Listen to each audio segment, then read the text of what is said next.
Welcome to week 5 of Introduction to Visual Art. This week we are discussing methods of interpreting art. To interpret a work of art is to respond to it. A work of art is an expressive object made by a person, and unlike a tree or a rock, for example, it is always about something. Artwork calls for interpretation.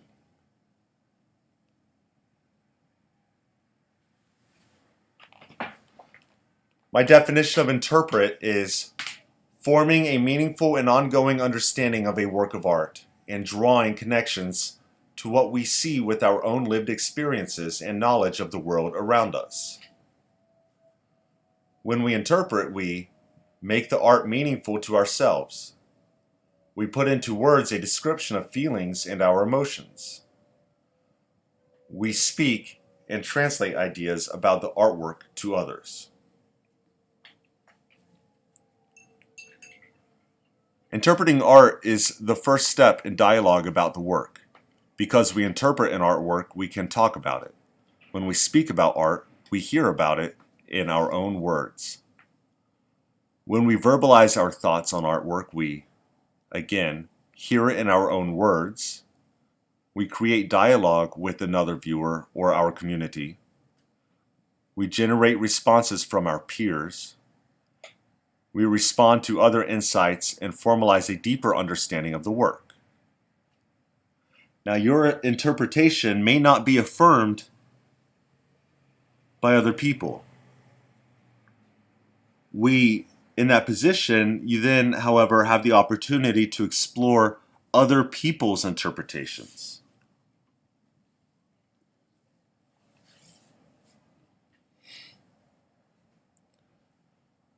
This is a list of principles for interpreting art, sort of a value system, something to think about and keep in mind as you're thinking about the artwork.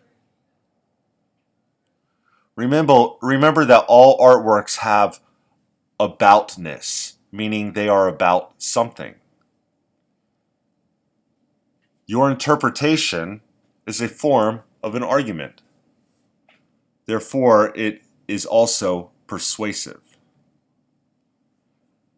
There can be differing interpretations. Differing interpretations can contradict each other, and they can contradict your interpretation. Some interpretations are better than others.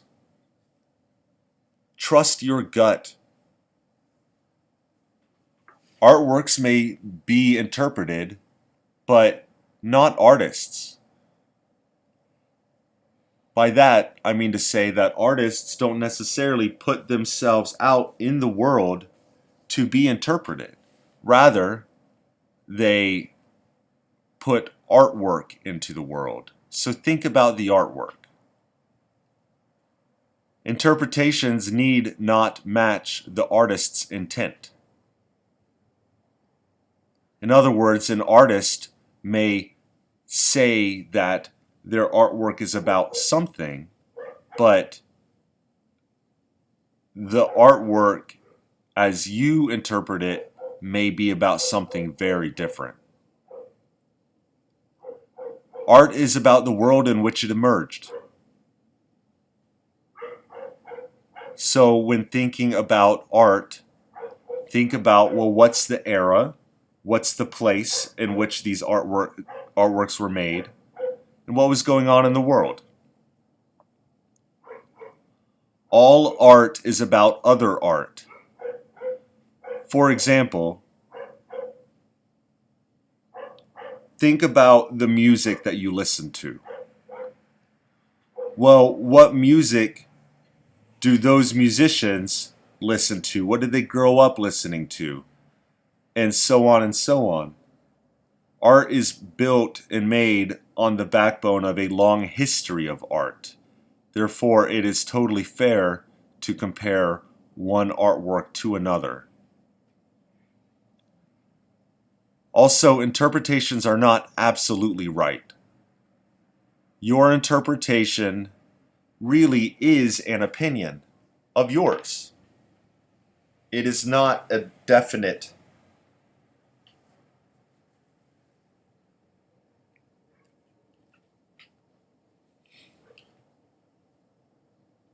These are more values to keep in mind when interpreting art. A good interpretation presents artwork in its best light rather than in its weakest. Good interpretations imply a worldview. Good interpretations should tell more about the artwork than the interpreter. Good interpretations have coherence. They correspond to the artwork. They include every aspect of the artwork. And good interpretations ultimately are a communal endeavor.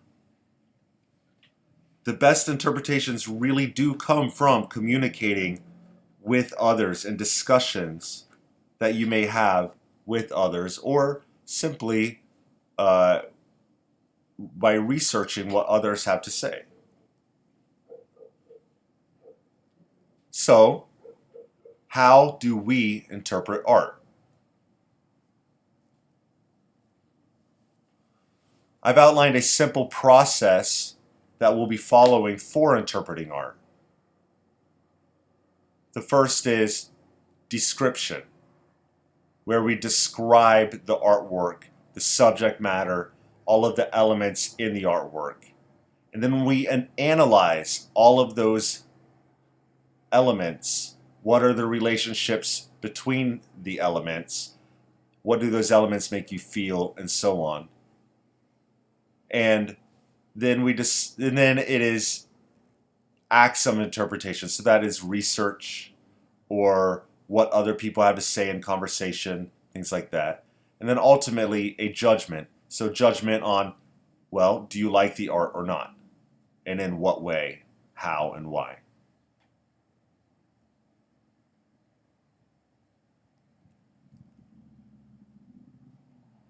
This is a famous painting by a famous artist, Pablo Picasso. The painting is called Guernica, painted in 1937. This painting is 11.5 feet tall and 25.5 feet long. This is a very large painting. It would fit. There are many museums who actually wouldn't be able to get this painting into their doors.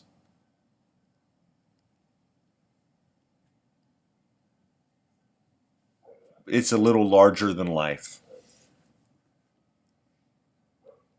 Well, let's describe this artwork. What is the style of the artwork?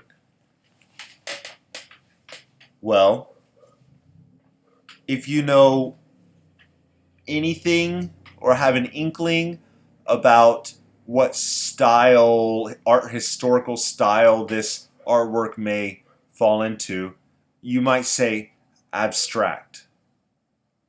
But even if you don't refer to it as abstract, you can describe how the paint is used. There are many flat shapes, angular shapes. Some of the shapes are mixed around. Most of the painting appears to be rather smooth. And then there are some spots of texture. That is all a description of the style of the artwork. Well, what is the subject matter? Remember, what defines subject matter? Subject matter is every element in an artwork. What are the icons in the artwork? What are the symbols? What are the recognizable shapes? Are there figures in there?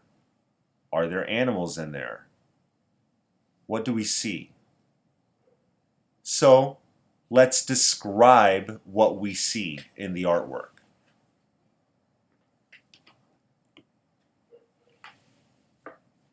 First off, in this painting, I've always been drawn to this horse in the middle. The horse looks like it's absolutely freaking out. It's also jumbled up. It's got some texture to it. But we've got a horse that's freaking out.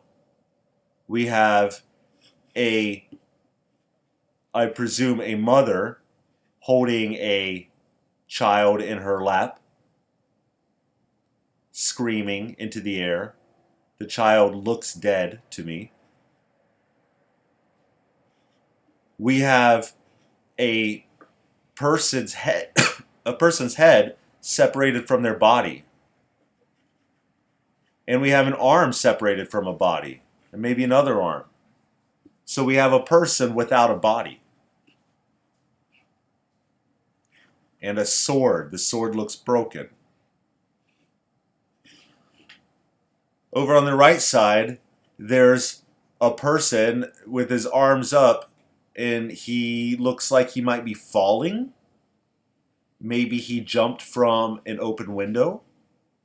Looks like this might be a building back here. There might be some structures back here, and this structure looks like it's actually on fire. It also looks like this guy's legs are on fire. Well, what's this person doing? Their head might be coming out of a window along with their arm, and they're holding up a lamp. So perhaps they're looking what is going on. Well, they have two eyes, and where are the two eyes pointed? Pointed in this direction. Perhaps at the horse, but perhaps at the woman with the baby. What is this person doing? Well, this person seems like they're also searching for something. Maybe trying to see what's going on. Maybe they're running away, escaping. But their eyes are also pointed this direction.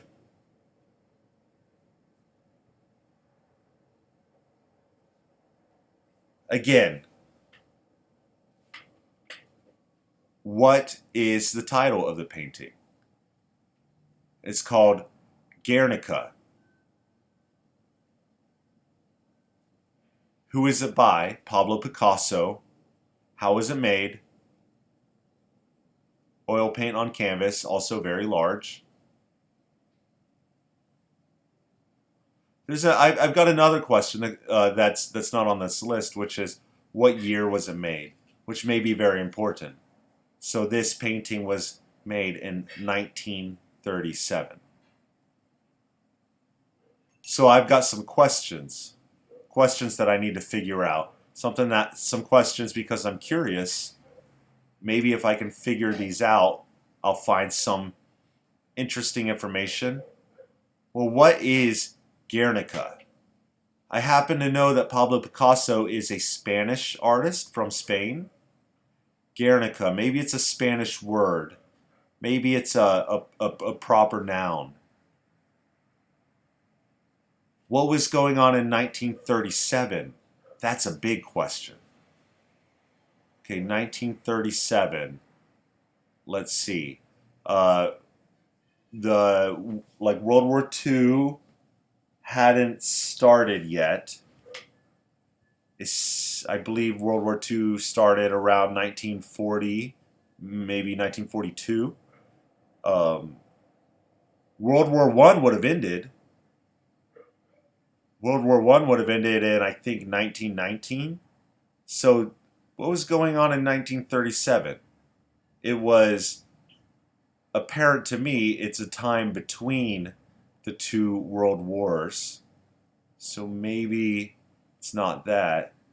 But I do know that Picasso is Spanish, and Guernica seems like a Spanish word, or maybe a Spanish place. So these are all questions that I'd like to answer.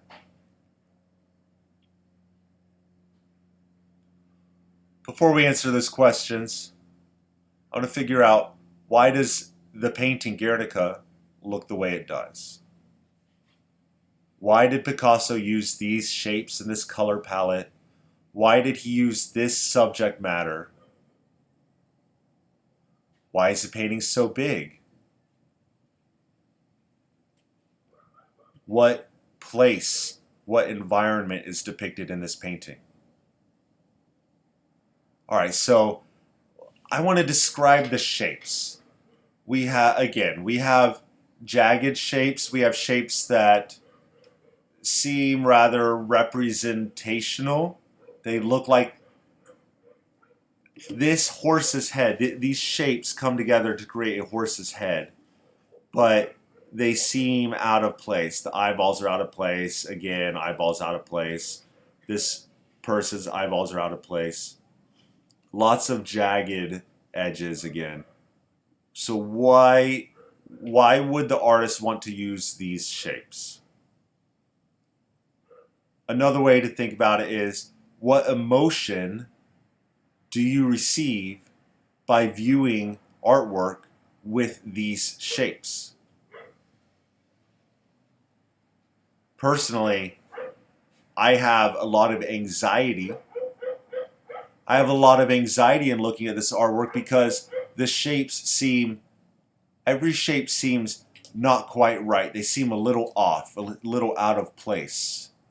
It seems very chaotic. Perhaps the artist is trying to suggest chaos. This is also an interesting painting because the artist decided to not use any color in it at all.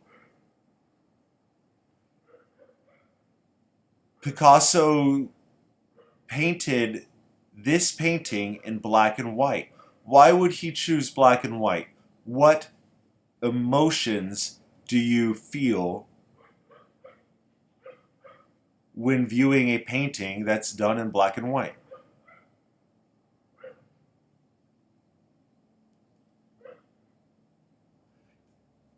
You could think that the black and white feels like an old photograph, feels like old television show. In 1937, by the way, there wouldn't be very many TVs out there. But Picasso did have every color of the rainbow at his fingertips, and he chose black and white. I would say that the color again feels frantic. It gives me anxiety only because the lack of color suggests something is off again. Nothing in this painting feels quite right. Not the placement of the objects, not the black and white, not how the shapes are so jagged.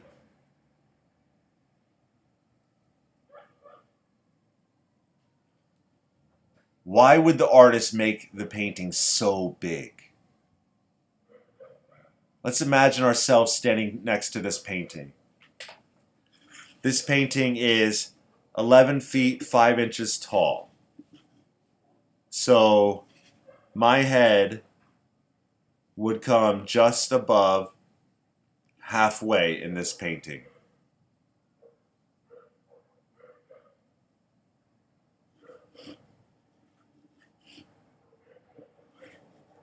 If you are or know somebody that is 5 feet 7 inches tall, their head would literally be at halfway. So imagine a person standing next to this painting that's 5 feet 7 inches tall. These people start to seem life-sized.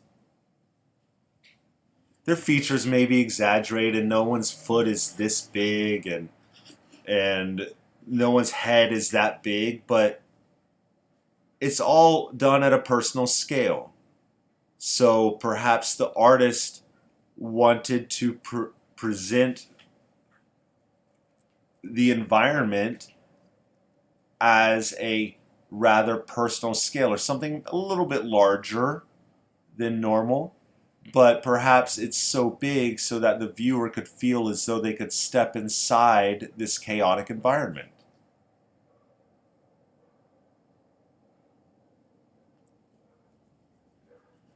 And then analysis of the place. So maybe the place is a place called Guernica, but let's look at the painting, and we see some sort of urban environment, I think. At least we see buildings, and we do see some farm animals, so maybe it's a village. Maybe it's a village that's on fire.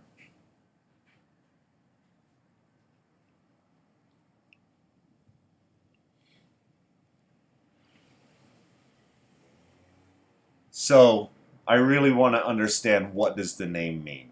Still have that in my head.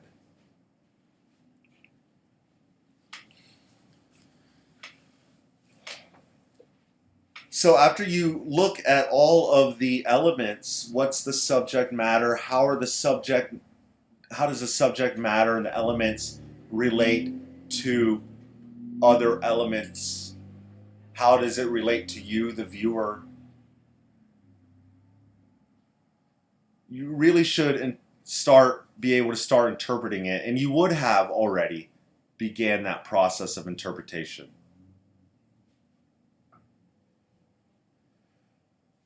Interpretation can be tricky. The key to analysis and description is to be curious about everything. The key to interpretation is to follow your curiosity to logical conclusions, and more than anything, create internal dialogue.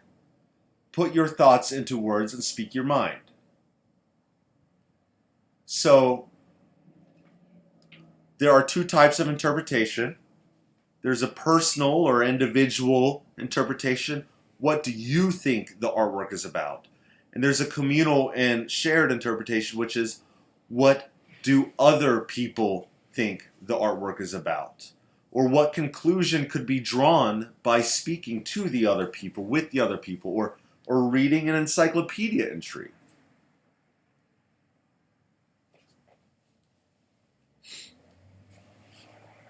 Your personal individual interpretation.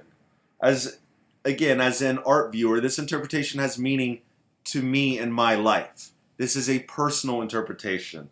It's what I think the artwork is about.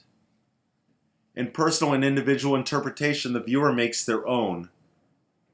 Consider placing yourself into the role of the artist. Why did you make the decisions that you did? Conversely, consider yourself to be a character in the artwork. What is the perspective of the screaming mother or the neighing horse? So following that logic, I'm going to imagine that I'm the artist. And I'm painting figures, one of them decapitated, one of them on fire falling from a building. I'm painting a dead baby. All of these figures, they're freaking out. This is a scene of chaos. The horse is freaking out. The bull is like, what the hell's going on?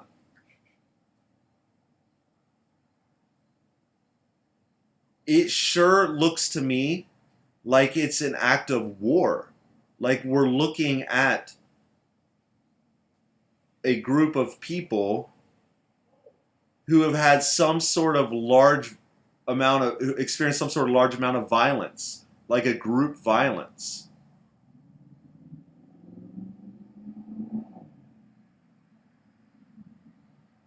It's okay if your interpretation is different than mine, but it's through comparing interpretations that we come up with our communal interpretation. Our communal and shared interpretations, again, are interpretations of an artwork that is held by a group of individuals. In what way have we in class formed a... Sorry. In what way have you, or... Ugh. One more time. I'm sorry. These slides relate to meeting in person. But what do you feel that through research or talking to others, how could a communal interpretation be discovered?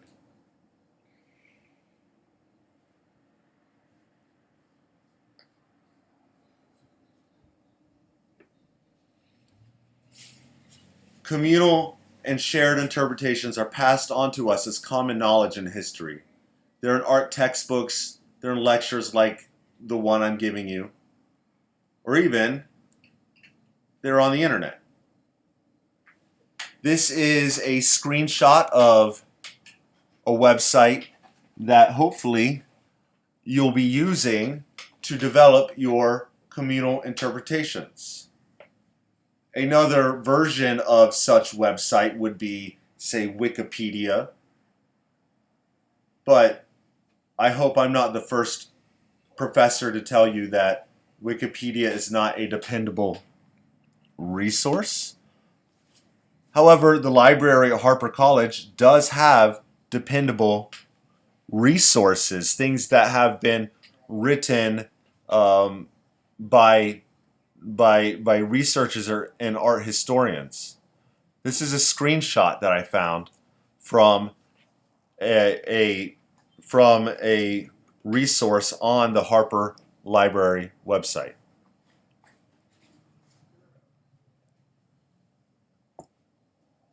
Let's go to that website right now. As you see, I typed into Google Library Harper College, and the very first item is Harper College Library. Here, let's look at our databases. These are free online resources. You may need to sign in. This is something I've already done, but you'll need to sign in through Harper College with your student ID.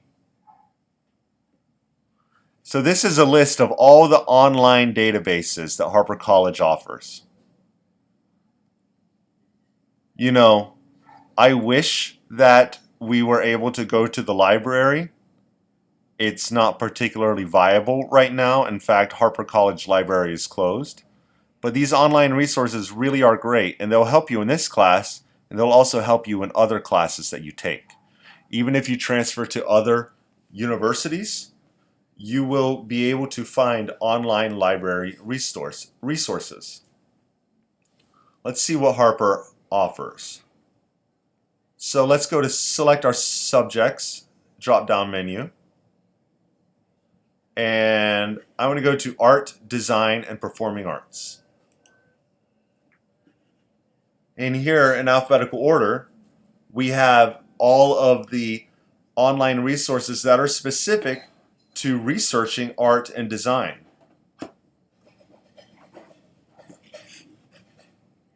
Art Store is an excellent resource. There's another resource called JSTOR. That's really good. But probably the easiest resource to use is something called Oxford Art Online.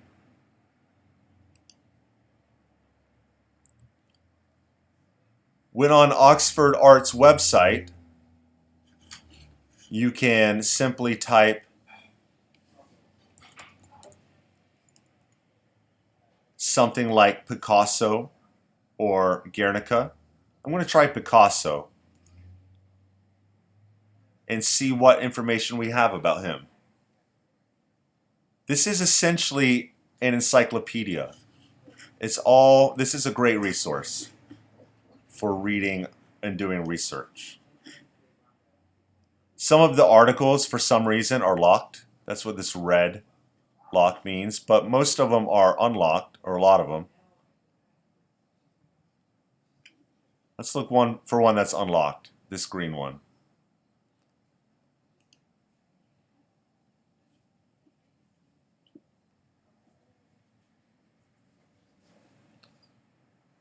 Well, here's a great, it's long. This is a long article on, or encyclopedia entry on Picasso, the history of him and everything that he has done. These are all famous artworks, and it really speaks about each of the artworks and what was going on at the time.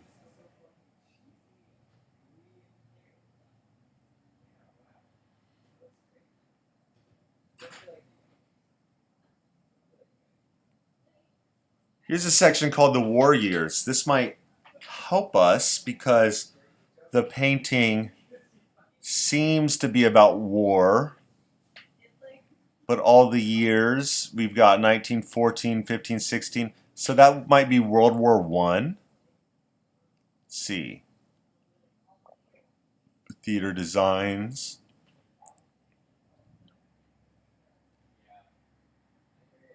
So we're getting to the 1920s. 1925 to 1935. Okay, so this painting was 1937.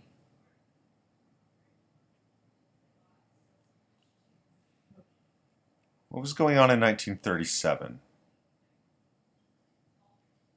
Here's another section. Oh, there's the painting right there. War years and later work, 1936 to 1973. Spanish Civil War to World War II. Okay, so this article is saying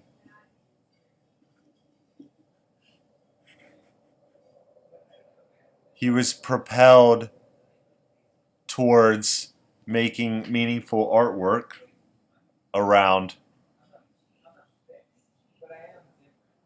current events.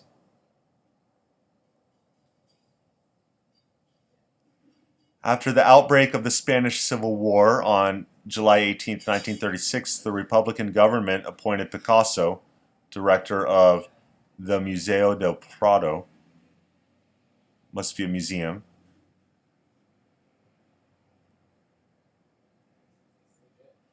In January 1937, the Spanish Republican government asked Picasso to paint a mural for the Spanish Pavilion at, this is an art show, Exposition Universelle in Paris.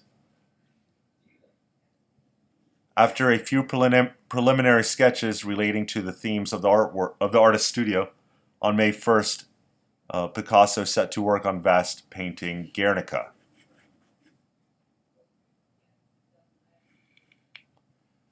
It was spurred into action by the aerial bombing by the phalangists of the Basque town of Guernica 5 days earlier.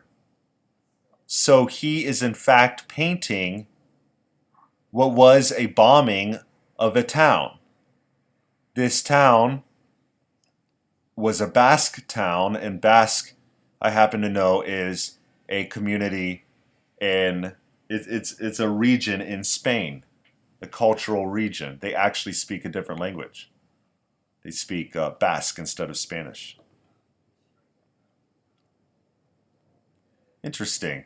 So there's a lot of information here, but it looks like just typing in Picasso in the Oxford Online Art Encyclopedia took us to the information that we need. And so our communal interpretation of this painting really is that it affirmed what we were thinking. It is about war, it is about tragedy, and it is actually about Spain. So that's interesting.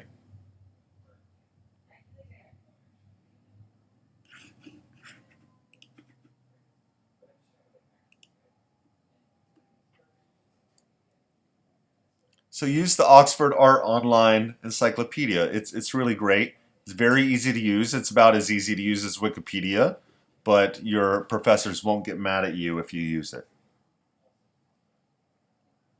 All right, so the last part of the last section of interpreting art is, of course, your judgment.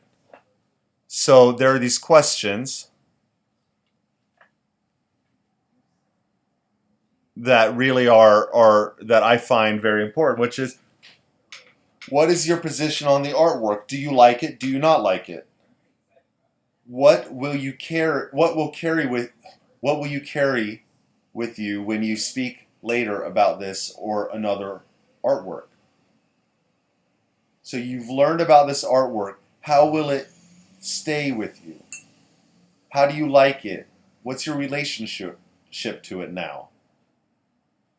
So an example of that is, well, personally, I think this is a great painting, and I appreciate that it is a depiction of a historical event.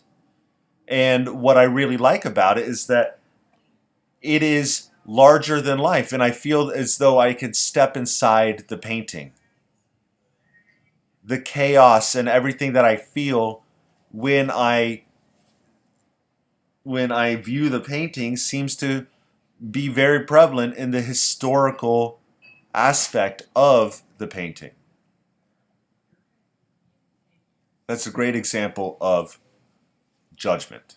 It's okay to say you don't like the painting, but you have to explain why. And and even if you don't like the painting, there will be elements that hopefully you won't forget. Like, these are the reasons why I do not like the painting.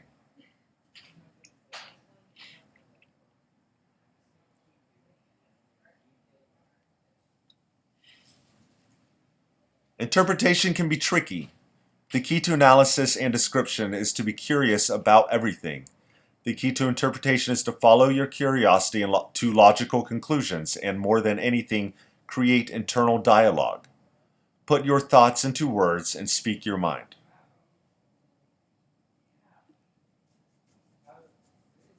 As a reminder, interpreting art is the first step in dialogue about the work. Because we interpret an artwork, we can talk about it. Be curious about everything. Follow up on your curiosity. Interpretations are a communal endeavor. Interpretations are arguments. Interpretations are persuasive. There can be differing interpretations. However, not all interpretations are created equal. Some interpretations are simply bad, or they don't have a lot of thought to them. What makes a good interpretation of an artwork is an insightful and balanced approach. Don't make an argument that is too personal. You might miss the mark entirely and present the work as entirely unrelatable. On the other hand, if you present an interpretation that is entirely too communal, that also might not translate to your recipient in a relatable and meaningful way. Okay, this is the end of the lecture. What you need to do this week is, of course, complete the small quiz. But we have what I'm calling exercises. Next week is our midterm exam. And our exercises are intended to prepare us for the midterm exam. The midterm exam is worth a lot of points. So the exercises will be an opportunity to practice. So when you're ready, go ahead and take the quiz and then follow it up with the exercises.